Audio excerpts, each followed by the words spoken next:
আপনি তো বারে বারে বিভিন্ন দলকে জিতিয়েছেন। আপনি বিবেকের কাছে আপনার বুকে হাত রেখে বলুন, আপনি জিতেছেন কি? এই হারার জায়গা থেকে বাংলাদেশের মানুষের মানবিক মর্যাদা দিয়ে দাঁড়ানোর জায়গা আজকে এসছে। সাম্রাজ্যবাদী শক্তির হাতে এইভাবে তো দেশ তুলে দেওয়ার কথা ছিল না। বাংলাদেশের মানুষের মৌলিক অধিকারকে সংবিধানে যদি আপনারা আইনসম্মত করতেন, তাহলে এই দেয়াদেয়ী অর্থাৎ দান খয়রাতি আপনাদের করতে হতো না। জনগণকে দান খয়রাতি করে আপনারা জনগণকে অপমান করতে হতো না। বাংলাদেশের মানুষ একটা স্বাধীন স্বনির্ভর দেশ হিসেবে গড়ে উঠবে। আপনাদের লড়াইয়ের বন্ধুকে আপনারা চিনে নেন। শুধু ক্ষমতার পালাবদল নয়, আমরা গত 54 বছরে দেখেছি বারে বারে এক দলকে মানুষ ভোট দিয়ে ক্ষমতায় নিয়েছে, 5 বছর পরে আরেক দলকে ক্ষমতায় নিয়েছে, বারে বারে ভোট হয়েছে, জনগণ এক দল থেকে আরেক দলকে নির্বাচিত করেছে। আমরা আজকে আপনার কাছে প্রশ্ন করতে চাই, আপনি তো বারে বারে বিভিন্ন দলকে জিতিয়েছেন।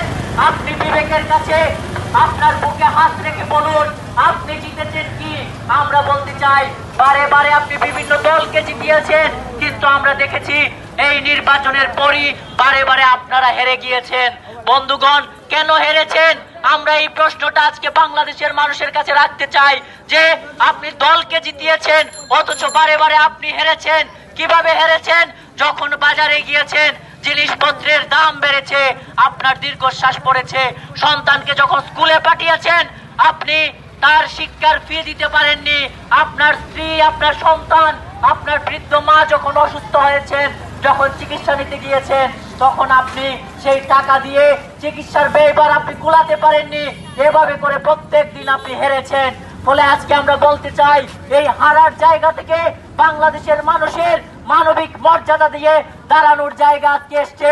ফলে আমরা বলতে চাই, এই জায়গায় আবারও আপনারা হেরে যায়েন না। এই জায়গা থেকে আমরা বলতে চাই, বন্ধুগণ, আপনাদের লড়াইয়ের বন্ধুকে আপনারা চিনে নেন। আমরা দেখছি এই নির্বাচন যখন আসছে, বিভিন্ন দল বিভিন্ন ধরনের প্রতিশ্রুতি দিচ্ছেন, অথচ সংবিধানে বাংলাদেশের মানুষের মৌলিক যে অধিকার, সেই অধিকারকে তারা আইনসম্মত করছেন না। বিভিন্ন দল বলছেন আমরা সংবিধানে আমরা নির্বাচিত হলে এটা দেব ওটা দেব, কিন্তু আমরা বলতে চাই, বাংলাদেশের মানুষের মৌলিক অধিকারকে সংবিধানে যদি আপনারা আইনসম্মত করতেন, তাহলে এই দেয়াদেয়ী অর্থাৎ দান খয়রাতি আপনাদের করতে হতো না।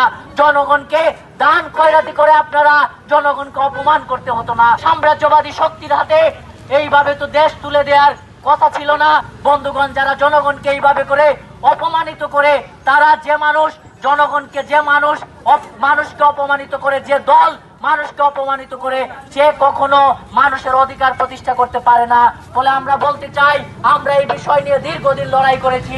বন্ধুগণ, আমরা জুলাই অভ্যুত্থানে লড়েছিলাম এই কারণে যে ভারতীয় সাম্রাজ্যবাদী শক্তির আস্ফলনে মদতে আওয়ামী লীগ যে দুঃশাসন চালিয়েছে, এই জায়গা থেকে মুক্ত হয়ে একটা স্বাধীন স্বনির্ভর দেশ হিসাবে গড়ে তুলব।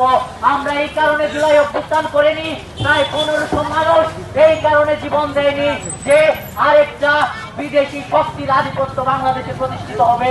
অথচ জুলাই অভ্যুত্থানের রক্তক্ষয়ী পথ পেরিয়ে শহীদের যে রক্তক্ষয়ী জীবন দেয়া, আত্মোৎসর্গ, তারপরে আজকে আমরা দেখছি আবার ভারতীয় সাম্রাজ্যবাদ কিছুটা পিছু হটলেও আমরা দেখছি এখানে আমেরিকান সাম্রাজ্যবাদের থাবা। আমরা দেখছি বাংলাদেশের বন্দরকে আজকে কোনো ধরনের আলাপ আলোচনা ছাড়া বিদেশিদের হাতে, আমেরিকার হাতে তুলে দেওয়া হচ্ছে। নির্বাচনের আর মাত্র 5-6 দিন বাকি, অথচ গত পরশু দিনে জনগণকে পুরোপুরি অন্ধকারে রেখে আমেরিকার সাথে চুক্তি করা হয়েছে। ওই ধরনের বাংলাদেশের যে সমুদ্র বন্দর, সেটাকে তাদের হাতে তুলে দেওয়া হয়েছে। ফলে সাম্রাজ্যবাদী শক্তির হাতে এইভাবে তো দেশ তুলে দেওয়ার কথা ছিল না। আজকে দেখুন এই আমেরিকা কি করছে ইরানে, আজকে দেখুন লিবিয়ায় তারা কি করেছে, আজকে সিরিয়ায় কি করেছে দেখুন আপনারা। অথচ আমাদের দেশের এই দলগুলা আজকে আমেরিকা যখন এই ধরনের কর্মকাণ্ড করছে, তারা কোনো কথা বলছে না। ফলে তারা তখনই কথা বলে যখন তাদের ক্ষমতা নিয়ে টান হয়। ফলে আজকে ভোট আসছে, ফলে তারা আমেরিকার বিরোধিতা করতে পারছে না। আমরা দেখেছি যখন ফিলিস্তিনিতে বোমা হামলা হয়, প্রত্যক্ষ আমেরিকার মদদে এই সমস্ত দল কোনো কথা বলে না। ফলে আমরা বলতে চাই, বাংলাদেশের মানুষ একটা স্বাধীন স্বনির্ভর দেশ হিসেবে গড়ে উঠবে। আজকে সীমান্তে হত্যা যেমন ভারত করছে, একইভাবে আমরা দেখছি নানাভাবে আমাদের দেশকে অস্থিতিশীল করার চেষ্টা হচ্ছে। ফলে এই জায়গা থেকে জনগণকে আমরা সজাগ থাকার আহ্বান জানাবো। শুধু ভারতীয় সাম্রাজ্যবাদ নয়, যে শক্তি বাংলাদেশের উপর তার থাবা নামিয়ে আনবে তার বিরুদ্ধে লড়াই করতে হবে। বন্ধুগণ, আমাদের দল দীর্ঘদিন ধরে বাংলাদেশের নদী আগ্রাসন, ভারতীয় আগ্রাসনের বিরুদ্ধে লড়েছে। আমরা টিপাই মুখ বাদ দিয়ে এই সিলেটে আন্দোলন গড়ে তুলেছিলাম।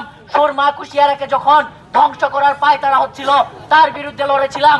বন্ধুগণ, আমরা পরে বলেছিলাম এই যে সুরমা, আজকে দেখবেন অল্প বৃষ্টিতেই সিলেট আজকে তলিয়ে যায়। তার কারণ কি? সুরমা নদীতে পলি পড়েছে। অথচ গত 17 বছরে আমরা দেখেছি আওয়ামী লীগ ছিল, বারে বারে তারা বলেছে সুরমাকে তারা ড্রেজিং করবে, করেনি। আমরা দেখেছি বিএনপির মেয়র ছিলেন, তিনিও এই সিলেটের দায়িত্বে ছিলেন, তিনিও কোনো কাজ করেননি। আমরা দেখেছি এই সিলেটে পানির সংকট, প্রত্যেক দিন প্রায় 8,000 লিটার পানি লাগে, অথচ সুপেয় পানি আছে মাত্র 4,000 লিটার। কোন ধরনের পানির এই সংকট নিরসন করা হচ্ছে না। আমরা দেখছি এই সিলেট শহরকে বলা হয় দিঘির শহর, অথচ আপনারা দেখেন চারা দিঘি আছে, আপনারা দেখবেন দিঘি নাই। আমরা এই জায়গায় দাঁড়িয়ে সমাবেশ করছি, এখানে পুকুর ছিল, পুকুর ভরাট হচ্ছে। আপনারা এরকম দিঘি খুঁজে পাবেন না। আজকে মালনি ছড়া, কেওয়া ছড়া, ছড়ার পার দেখবেন, কিন্তু ছড়া নাই। ফলে এইভাবে দখল করে যখন ছড়াকে, পুকুরকে দখল করা হচ্ছে, ফলে পানি যেটা আসে সেটাকে ধারণ করার ক্ষমতা এই সিলেট শহর হারাচ্ছে। ফলে অল্প বৃষ্টিতে আজকে বন্যা হচ্ছে। এগুলা নিয়ে দীর্ঘদিন ধরে আমরা আন্দোলন করছিলাম। বন্ধুগণ, আপনারা জানেন এই সিলেট শহরে আমাদের গ্রাম থেকে যে মানুষরা উচ্ছেদ হয়ে শহরে আসছেন, হকার, যে মানুষরা রিক্সা চালাচ্ছেন, আমরা দেখেছি নানাভাবে সেই সমস্ত হকার ভাইদের, রিক্সা চালক ভাইদের উচ্ছেদ করা হচ্ছে। আবাদিনা সিলেটি, এই কথা বলা হচ্ছে। যিনি এই স্লোগান তুলেছিলেন তিনি আজকে বলছেন এটা তো আমার একটা কথা ছিল, আমি তো এটা মন থেকে বলিনি। অথচ সেদিন আমরা দেখেছি সেই মানুষদেরকে নিপীড়ন করা হয়েছে। আমরা যখন আন্দোলন করেছি আমাদেরকে গ্রেফতার করা হয়েছে।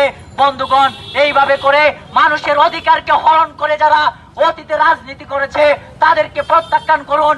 আমরা দেখছি জুলাই গণঅভ্যুত্থানের পরে আজকে এমন একটা পরিস্থিতি তৈরি হয়েছে, মানুষ আজকে শান্তিতে বসবাস করার কথা ছিল, অথচ আমরা দেখছি আজকে ভিন্ন মতের জন্য মানুষকে দমন করা হচ্ছে, লাশ কবর থেকে তুলে তাকে পুড়িয়ে ফেলা হচ্ছে। এই ধরনের একটা বিষয় আমরা দেখছি যাকে তাকে ধর্মবিরোধী আখ্যা দিয়ে তাকে হত্যাযোগ্য করে তোলা হচ্ছে। এই রকম তো বাংলাদেশের মানুষ চায়নি। আমরা দেখেছি এই সিলেট শান্তি সম্প্রীতির দেশ, বাংলাদেশ, এই সিলেট সহ বাংলাদেশ সম্প্রীতির দেশ। কারা এই দেশকে অস্থিতিশীল করতে চায়? বন্ধুগণ, আমরা চাই বাংলাদেশের মানুষ সহ পৃথিবীর সকল মানুষের ধর্ম পালনের অধিকার, তার গণতান্ত্রিক নৈতিক অধিকার, তাকে বাধাগ্রস্ত যাতে করা না হয়। কিন্তু আমরা দেখছি বারে বারে ধর্মকে নানাভাবে ব্যবহার করছে বিভিন্ন দল, মানুষের অনুভূতিকে ব্যবহার করে তারা তাদের ফায়দা তোলার চেষ্টা করছে।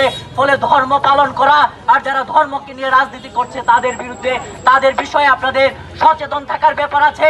আমাদের দল বলছে আজকে যে জুলাই গণঅভ্যুত্থান সংগঠিত হয়েছে, জুলাইয়ে আমরা দেখেছিলাম আমাদের ছাত্ররা মাথায় জাতীয় পতাকা বেঁধে লড়াই করছিল, অথচ আজকে একটা বিশেষ শক্তি বাংলাদেশে জুলাইকে প্রদান করতে গিয়ে তারা বাংলাদেশের মুক্তিযুদ্ধকে অস্বীকার করছে। আবার আরেকটা শক্তি মুক্তিযুদ্ধের কথা বলতে বলতে জুলাইকে তারা মাটির সাথে মিশিয়ে দিতে চায়। এই দুই শক্তিকেই প্রত্যাখ্যান করতে হবে। জুলাই বাংলাদেশের ভিত্তি, আর জুলাই বাংলাদেশের যে রাষ্ট্র 1971 সালে গড়ে উঠেছিল, সেই রাষ্ট্রের উপর যে ফ্যাসিস্ট শাসন চেপে বসেছিল তাকে উচ্ছেদ করেছিল জুলাই গণঅভ্যুত্থান। ফলে মুক্তিযুদ্ধের চেতনাকে যারা ধারণ করবেন তারা অবশ্যই জুলাইকে ধারণ করতে হবে। জুলাইকে ধারণ না করলে কোনোভাবেই 71কেও ধারণ করা যাবে না। ফলে এই জায়গা থেকে আমরা লড়াই করছি। আমরা সিলেটের নগর জীবনের সংকট, মানুষের সংকট, কর্মসংস্থান সহ নানা দাবিতে লড়াই করছি।